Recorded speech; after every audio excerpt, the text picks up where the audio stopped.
Thanks, Mick. No worries, Jill.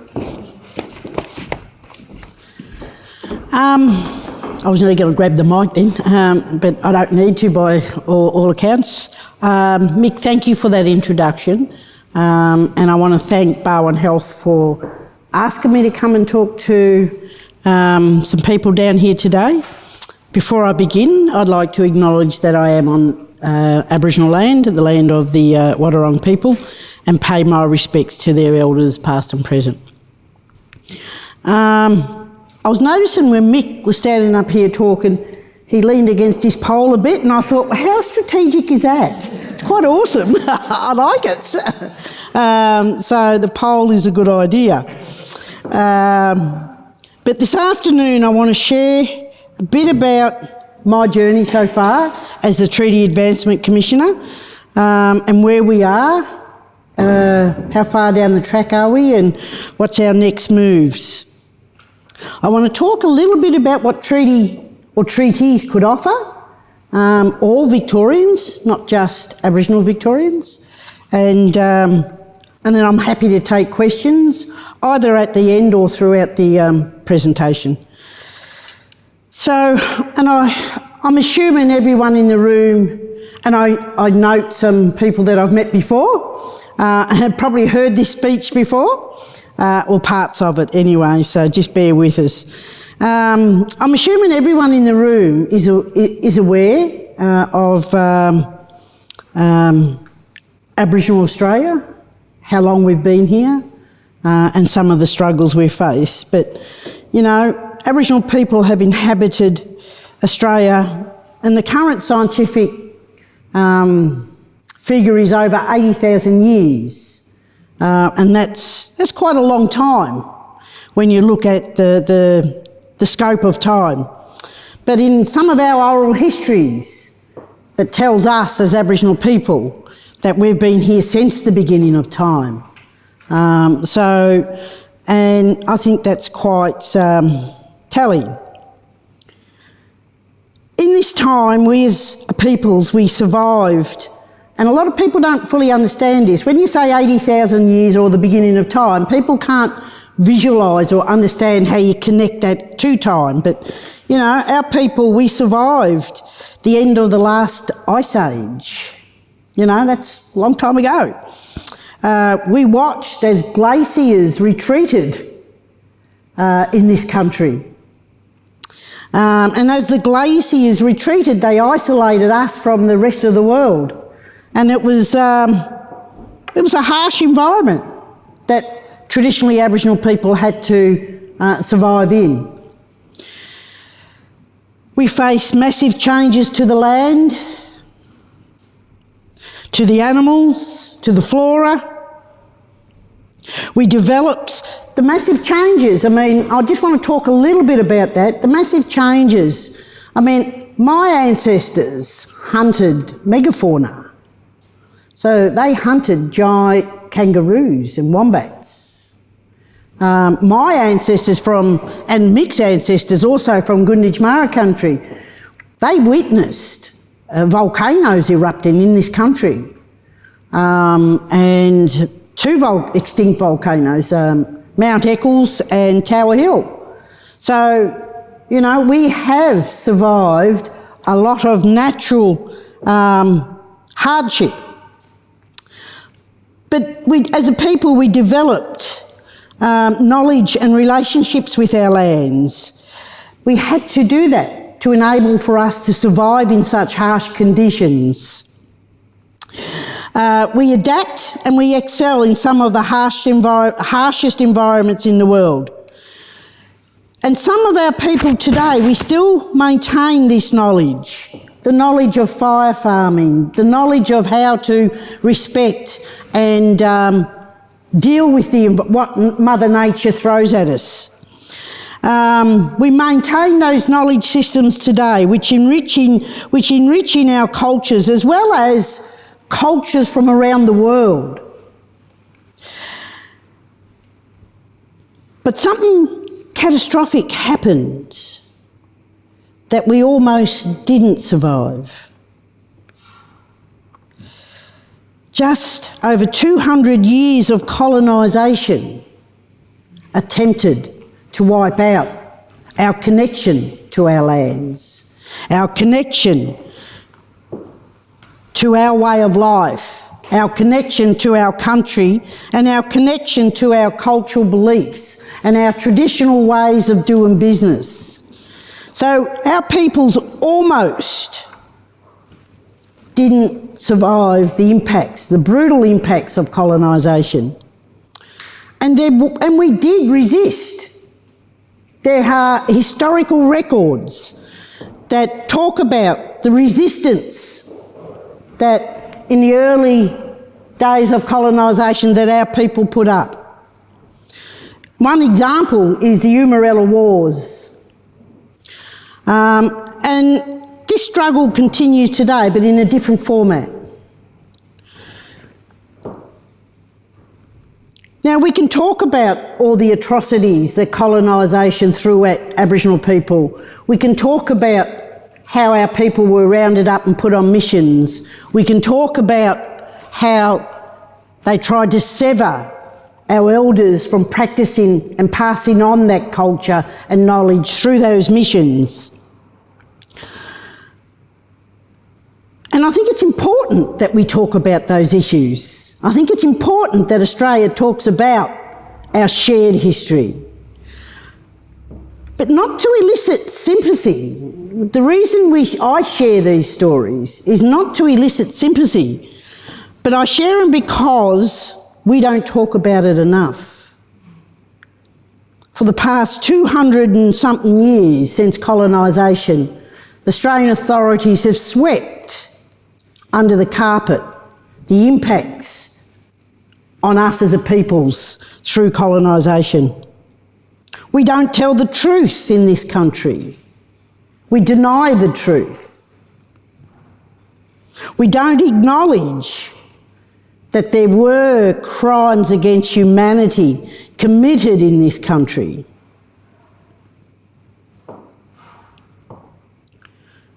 But the reason I try to share this history with everyone that I come into contact with is I think we need to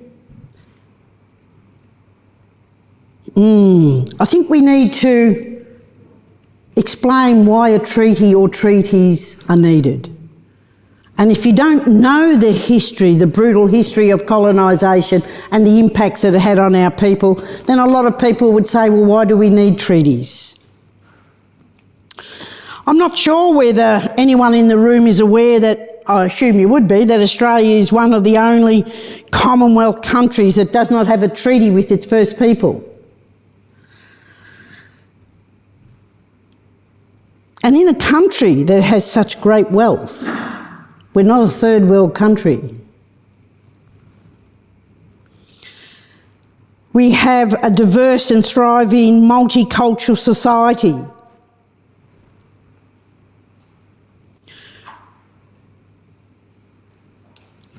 And I don't know of any Aboriginal person today that has ever ceded their sovereignty. I'm pretty sure, Mick, your ancestors didn't sign a treaty to say that, please come in and take our land. There was only ever one treaty signed in this country, and that was I was going to say the Treaty of Waitangi, didn't I? We're wrong country. The Batman Treaty, and that was in the 1800s, but that never was enacted, and in hindsight I think that's a good thing.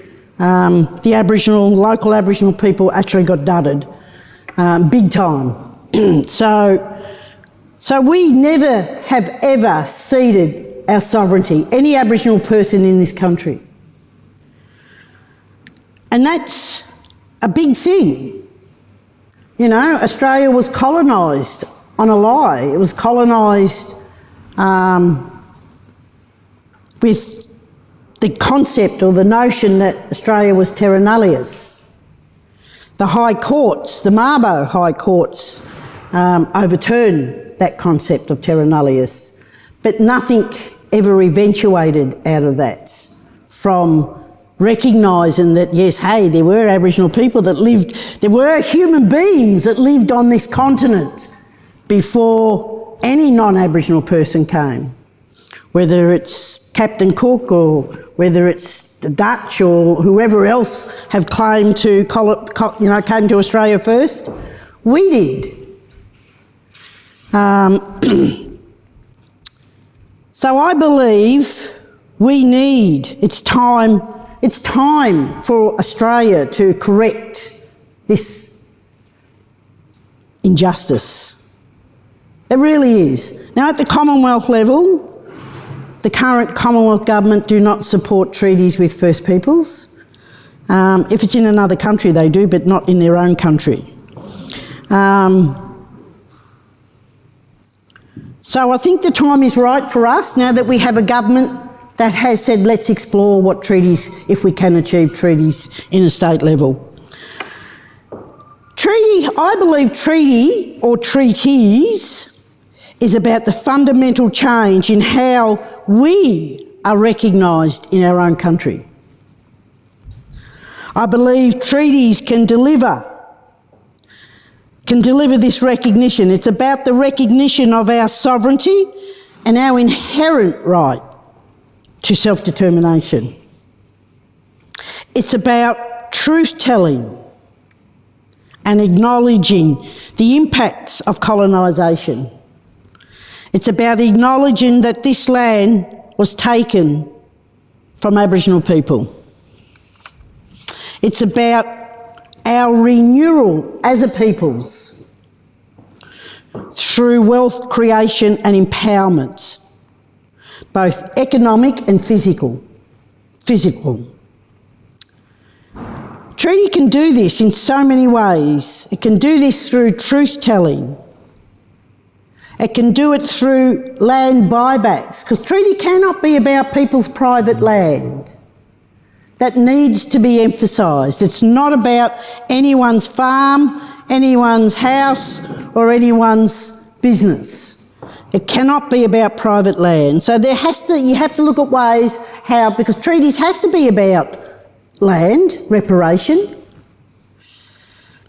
education. It has to be about strengthening our culture within Victoria.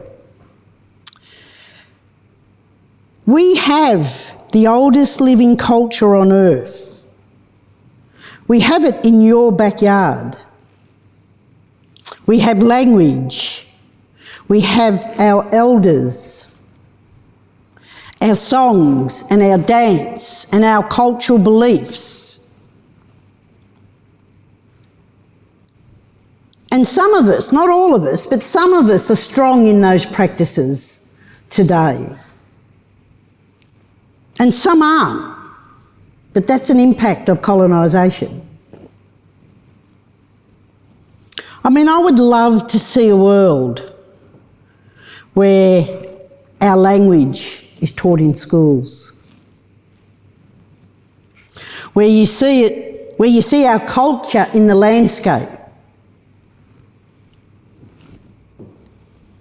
You see in our language and in our politics, you see the Victorian Aboriginal culture still strong, alive and thriving today. That would be awesome, and I believe a treaty can deliver that.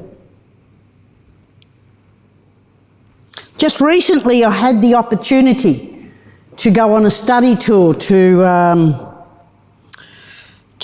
Canada and the United States.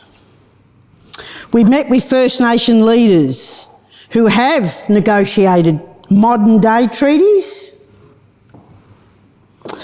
and we have met with First Nations people who are in the middle of negotiating treaties. But what I witnessed over there was incredible. The incredible transformation that treaty can offer communities. We saw how treaties gave communities control over their own affairs,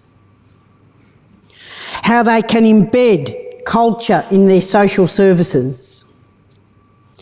Design a justice system that doesn't just lock up our children. Develop housing policies that reunite communities, not divide. We also saw how economic empowerment built incredible, culturally strong First Nation communities. I met a chief. I met many chiefs while I was over it. There's one that stuck out to me. And what was quite surprising to me, and it's probably my stereotypical view, by the way, was this chief was a woman. And I just assumed all chiefs were men. Anyways, I learned something very valuable there. But in the words of this woman, who was a chief in her community, she basically said to me, we went from managing poverty to managing wealth as a community through their treaty. Another piece of, I think, important information is in British Columbia, the treaty process delivered a net value for all Canadians, not just First Nation Canadians, of up to $1.75 billion just in tourism alone. Treaty is therefore an opportunity, I believe, for all of us to benefit, not just the Aboriginal communities, not just my communities or other Aboriginal communities. We all could benefit from treaties. I would love to be able to stand here and talk to you in my language. But more importantly, that you could understand me. That would be awesome. But I believe a treaty or treaties can do that. And some people say, well, that's a bit hard. It's a bit complex. It was easy in New Zealand because they had got one language. But that's not true. They don't just have one language. They had multiple languages across, and until they started losing their languages. And they developed a language which is now taught to all New Zealanders. So you got non-Aboriginal New Zealanders speaking Māori. Anywhere you go. I mean, I went and saw a non-Aboriginal New Zealander stand up and give a talk about, I forget what it was about, but he spoke in Māori language. We could have the same thing here through treaties, and I think that's something we should all be striving for. But what's happening now? My role, for all of those who don't know, my role as the Treaty Advancement Commissioner is not to negotiate treaties. My role is to, I mean, that could be a long way off yet. My responsibility is to establish an Aboriginal representative body. This will be our voice to government. And we'll work and negotiate with the government to develop what we're calling the treaty or treaties negotiating framework. So that's going to be like the rule book. That's going to be setting out a framework. You know, what are some collective benefits that we could all get out of this? And also, how are individual groups, whether you say groups or whether you say traditional owners or whether you say clans or whether you say tribes, whatever language you want to use, there has to be local treaties negotiated. And that's what we saw in Vancouver. In modern day treaty negotiations, they set up, they don't call it an Aboriginal representative body, they call it the First Nations Assembly. So they set that up, and that First Nations Assembly is then negotiated with government, the treaties negotiating framework, which allowed First Nation communities to negotiate their own treaties. So that set out how it was going to happen, what was on the table, what was off the table. And in a state government, if we're successful in a state government remit, we have to work out what's within state government remit. But not only what's within state government remit, what's in local government remit too. In Vancouver, they've only got 2 levels of government, and that's state and Commonwealth. That's not their language, but that's basically what it is. And both levels of government were around that table in signing off on treaties.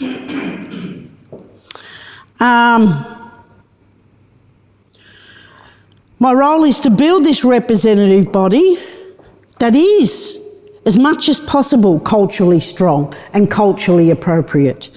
But it also has to survive and operate in a modern world. Some of the challenges that we've been getting from our own communities in my conversations with the community is we want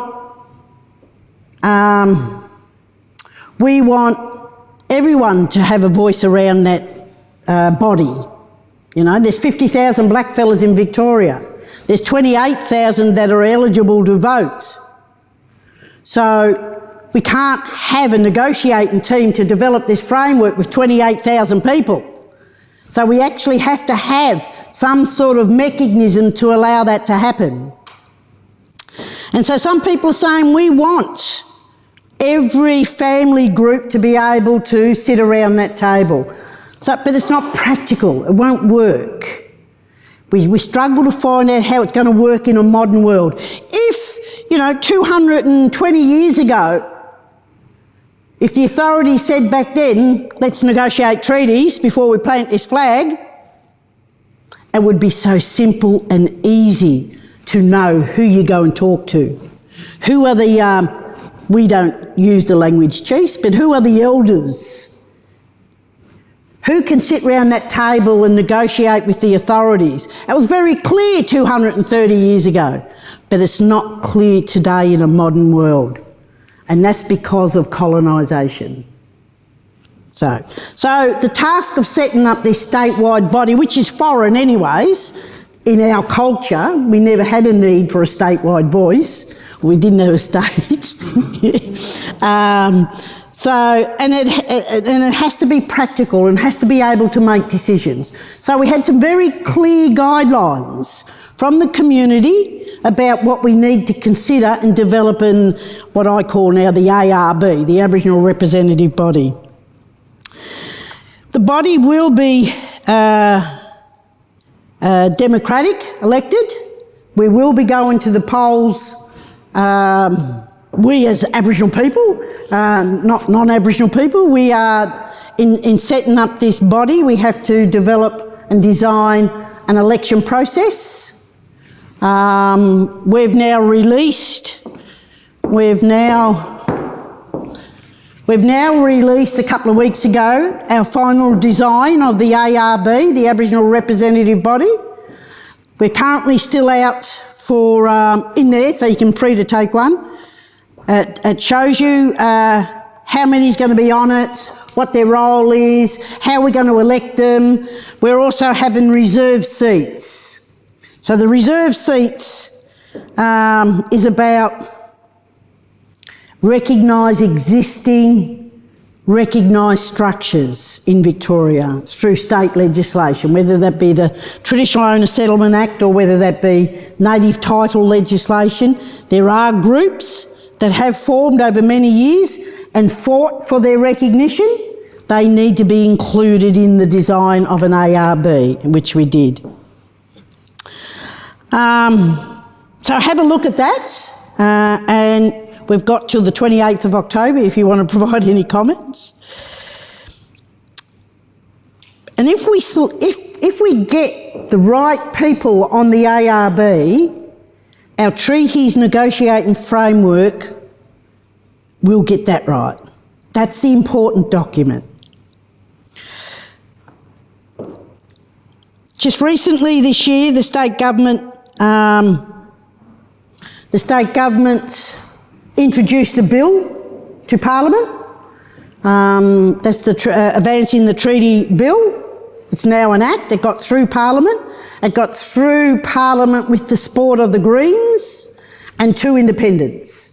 It got through the lower house quite easy, and it was a struggle to get it through the upper house. But the Greens, with amendments, which strengthened the legislation, by the way, we got through that, and it became law, I think, as of 1st of October, but don't quote me on that on the video. No, cut that out, no. I think it was the 1st of October. But we also know that, you know, whatever this framework's going to look like, governments are going to struggle to let go of whether there's power involved here or whatever the case may be. They're going to struggle to do that. And you saw that over in Canada a fair bit. And we know for the past, their silence in this space of treaties for First Nations people in Australia has been deafening. But until recently, the state government put it on the agenda. We have a government that is committed to treaties in Victoria, and I think that's the first ever. The legislation that I just spoke about is the first piece of legislation in Australia's shared history, in Australia's history at all, that has treaty legislation. No other state or jurisdiction has it. So, and it actually strengthens our position a little bit, and I'll come back to that in a minute. So we do have a government that is supportive. I think just over 2 years ago, the state government held a forum in Melbourne for Aboriginal people to come across all over Victoria. They wanted to find out, what does self-determination mean to us as Aboriginal people? And at that forum, again, the Aboriginal people said, well, true self-determination for us as Aboriginal people is to be able to negotiate treaties. And that's not a new call. We've had our elders in the past and our respected people in the past who have advocated for treaties. I mean, I think it was it John no, it wasn't John Howard. Bob Hawke. Bob Hawke was the only Prime... John Howard. Wash my mouth out. Oh, you got to cut that out of the video. Bob Hawke, he was the only Prime Minister that ever really put it on the table, but it didn't last long. When he first came into office, he basically committed to having a treaty. But what we got was reconciliation. And that's not a bad thing. We need reconciliation. And I'll come back to that in a minute too. So over the past 2.5 years, the government, along with Aboriginal people in Victoria, have been working towards where do we go from here. So a treaty working group was set up. I was part of that. And then through that working group, they worked on developing the legislation. They worked on developing the Treaty Advancement Commission and the role that I'm currently in to advance it even further. And there were 16 Aboriginal people from across Victoria who worked who worked a lot for no gain. They weren't paid positions. They didn't get sit-in fees until just recently, and they worked to get to where we are here today. So I needed to acknowledge the Aboriginal Treaty Working Group. So I'm supposed to... So we've released the proposed design of the rep body. Once the feedback period is over, we'll analyse the feedback, see what we can take on board, see what we can't. We will announce at some stage the final body, and we're supposed to hold elections next year to elect the 28 Aboriginal people from across Victoria. There'll be 11 reserved seats and 18 that are going to be for elections, democratic elections. And I'm supposed to give the government this elected body by July 2019. So It's a big task, but I think it's doable, and I think it's very important. But in saying that, I mean, we do have elections looming. And when the bill was being debated in both houses of Parliament, the opposition, which is my water? Anyone? The tall one, okay. The opposition made it very clear that if they win the next election, treaties are off the table. Sorry? Same as South Australia. Yeah, yes, same as what happened in South Australia, exactly right. So that is a challenge. The only difference with South Australia is that we do have a piece of legislation that is now an act of law. It gives us a little bit of protection.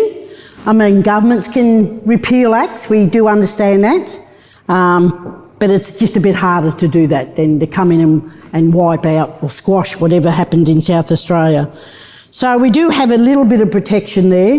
The other protecting factor is that the ARB is not going to be a statutory authority. It's going to be accompanied by guarantee. So government have no control, no matter which government's in. Government have no control over whether that body, like if we do get a change of government and they do not support treaties, that doesn't stop my work. It doesn't stop me setting up the ARB. But what it could do is that the government say, we don't want to talk treaty, but they still have a body and that they can't get rid of because it is accompanied by guarantee. So that's the other added protection. So I think it's exciting times for us in Victoria. I really do. You know, it's the first state. Victoria is quite progressive anyways, I believe. And in the Aboriginal space, we're even more progressive. The rest of the country is watching what happens here in Victoria. And I believe if we are successful, I think other states will follow. Already the Northern Territory have put treaty on the table. They've advertised a treaty commissioner. Now, their role is not to set up an ARB.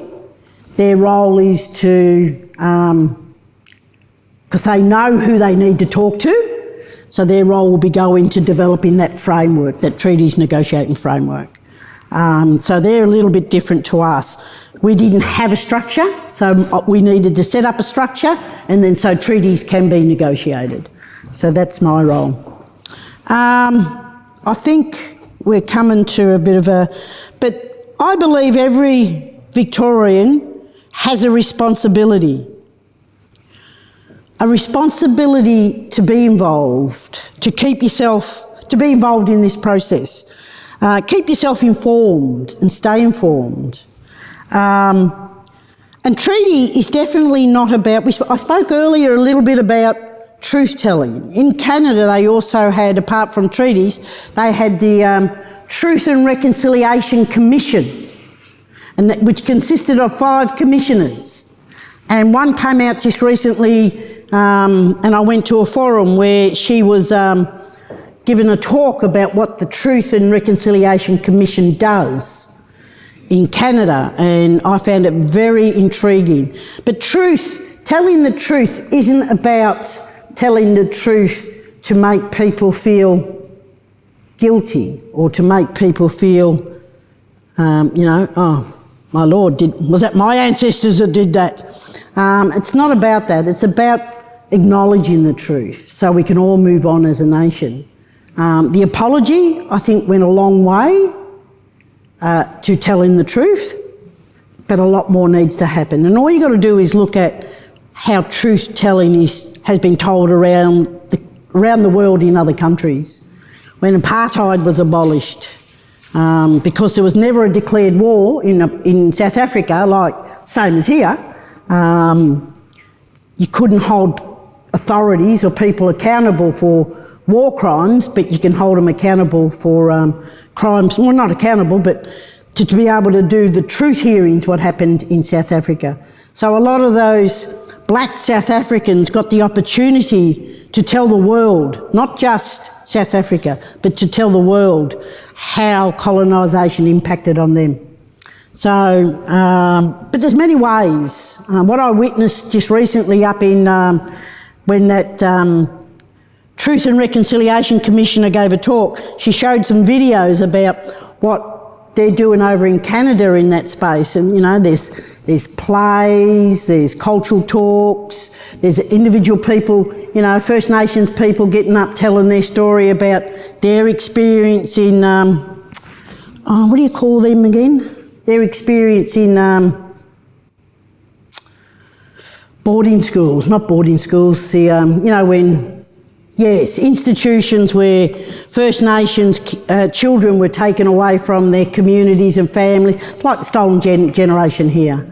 And they'll put into what they call these residential schools. That's the word I was thinking of. Was that you then, Justin? Residential schools.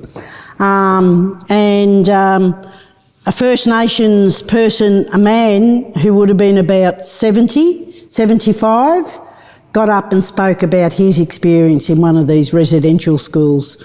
And I think I had trouble keeping my bottom lip still. It started to quiver hearing his story.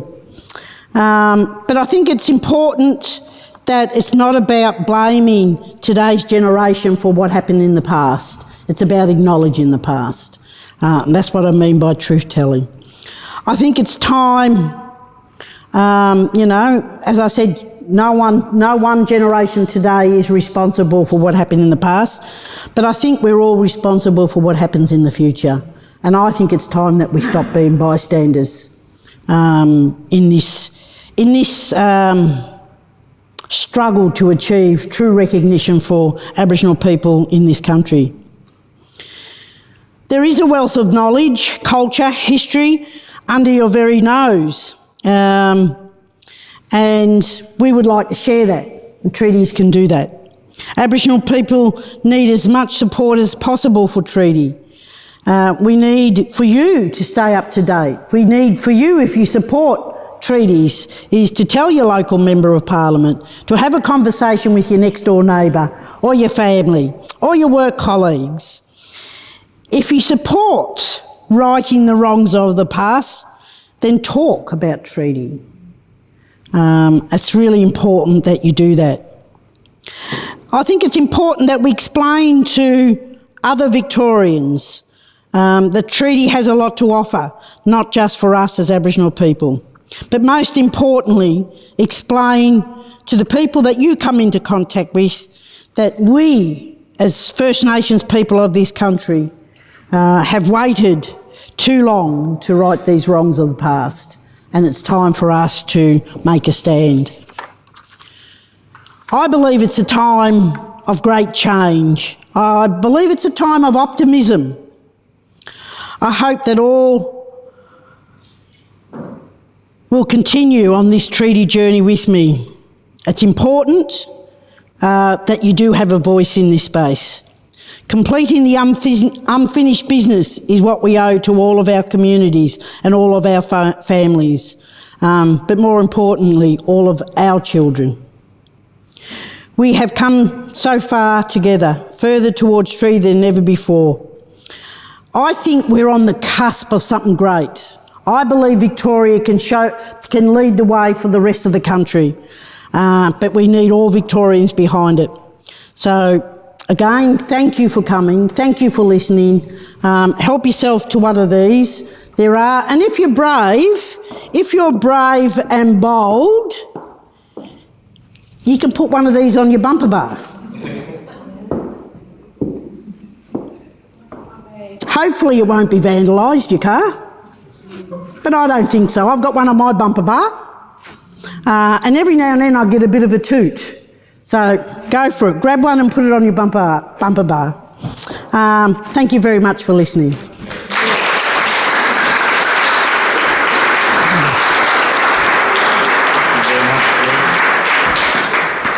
I'm happy to take questions or comments. Yeah. Thank you, Jill.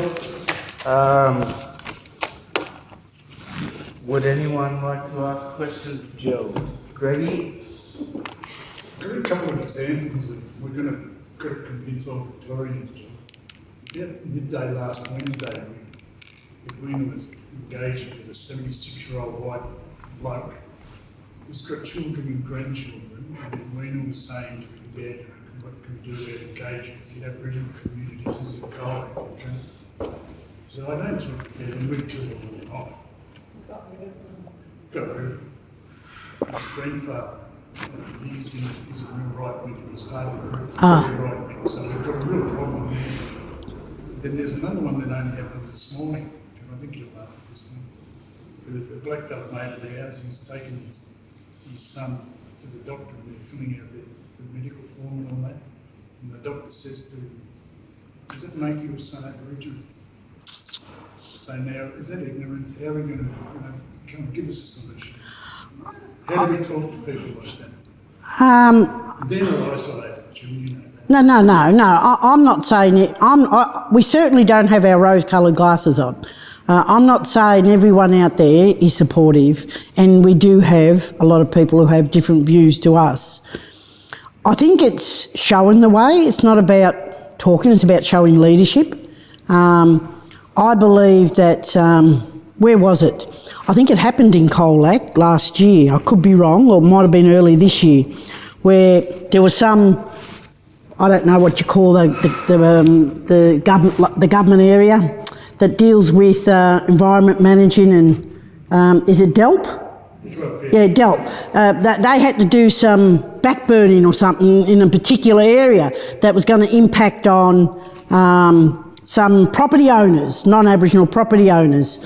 But it was there was some Aboriginal people that went and spoke to those property owners and said, this is all we want to do, blah, blah, blah. And they were quite open to it.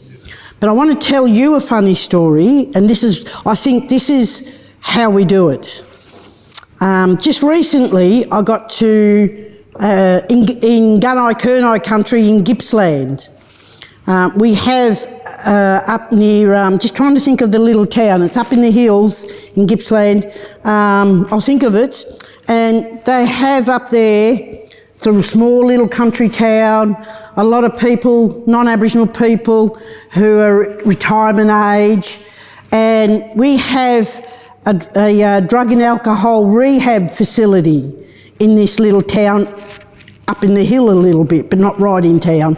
It's on some property, but there are some local property owners around who, when that property was being made available to develop this Aboriginal drug and alcohol rehab for men, there was a big petition put up and everyone was in an uproar, but it went ahead, it's built, it's beautiful, and there's one elderly couple in a farmhouse just down the road, and they share a dirt road, right, and they were very instrumental in trying to stop this development. Anyways, the CEO of this organisation decided to go down and knock on the door, and this elderly lady was very rude. She answered the door very rude, what do you want, you know? And he basically, this Aboriginal man basically said, I want to be able to talk to you and your husband. And she said, well, we don't want to talk to you, all right? And so just piss off and get off my property.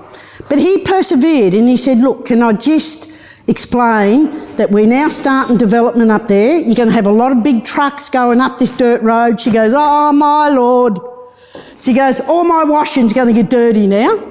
And he said, well, you know what? He said, we'll tar this road for you. And they did. It was part of the plan in the first place anyways. But he said, we'll tar this road so your washing doesn't get dirty. She's now passed away, this lady. She was a beautiful lady. And she became very good friends with all the men up there. She baked them 12 sponges, jam cream sponges, to go up there and have a party and thank them for tarring the road for her. Her husband is still alive and still lives down there. He's on his own and he's lonely, but he volunteers up there. So it's about showing people that, hey, we're not bad. And we're not going to take your property, and, you know, we're not going to... Oh, she did have one more request, which was quite funny. That request was, she said, oh, are you going to tar that road for us? And he said, yes, we'll do that for you. And she said, well, there's one more thing. She said, I've got this little veggie garden out the back, and the kangaroos keep coming and eating all my veggies. She said, are you going to eat those kangaroos for us? But that was just awesome, you know, that was awesome. And that just happened recently. So it's about showing and providing leadership. The first question, it's whether the treaty process and truth telling have to obviously go in some organised way. You said that the treaties will be negotiated locally. Truth telling, how do you see that?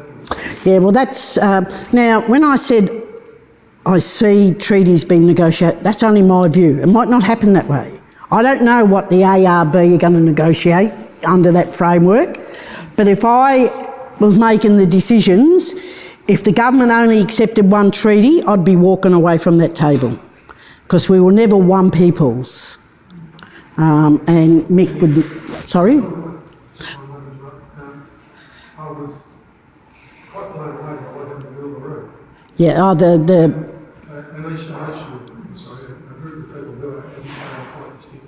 yeah, People came together and voiced one thing to the Australian government. yeah, And the obfuscation of lies in response is just... yeah, yeah. Congratulate you on your resilience. Thank you. Truth-telling can manifest in many different ways.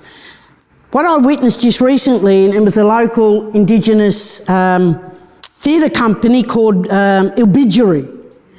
They have developed a play on what happened at Corrandirk, which was a reserve mission down near Healesville for Aboriginal people.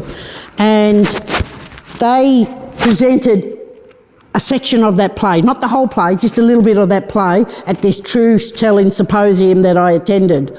And so theatre can also be part of truth-telling. Stories, whatever, however it manifests at a local level is how the local people want it.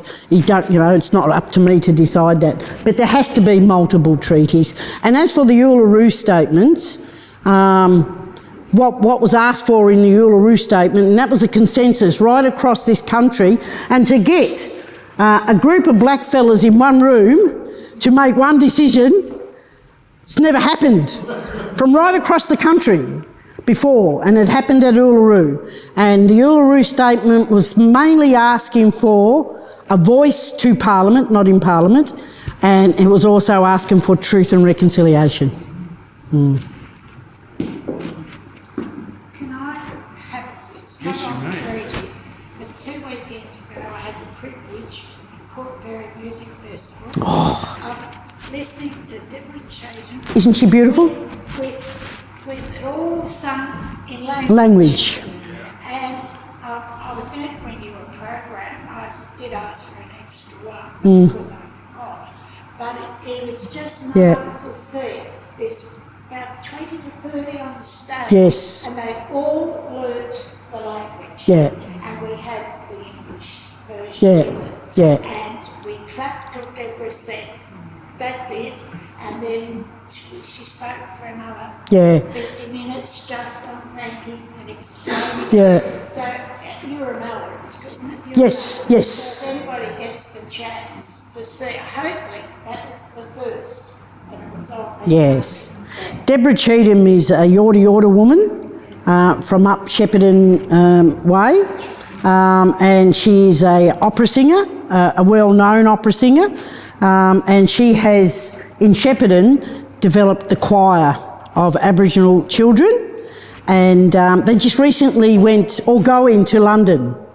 But I saw Deborah Cheatham and her choir singing language probably about 3 months ago for the first time, and it was profound. Yeah, very powerful. Yeah. I might just add on that. A few years back I wrote a song with Mark Holden, who did a documentary about his family history. We did a lot of research around some of the tragic massacres that happened around Victoria, and the Umarella is, for those who don't know, is a river that 200 Aboriginal people were massacred and their bodies are put in that river, so that's what the story of Umarella is. Yes. And Mark, every time we ever perform that song together, always sort of mentions the significance of a non-Aboriginal and an Aboriginal man getting up and singing a song about something as significant as the massacres that happened to Aboriginal It people. is, yeah, it's powerful. It was. Yeah, it is very still, powerful, yeah. so- So those sorts of things need to happen more. And the more Deborah Cheathams. Absolutely. Yeah. And Archie Roach, yeah. I was supposed to come to that, but I got sick. Can I please ask you all to help me join and thank Jill for coming down to talk to us about Thank you.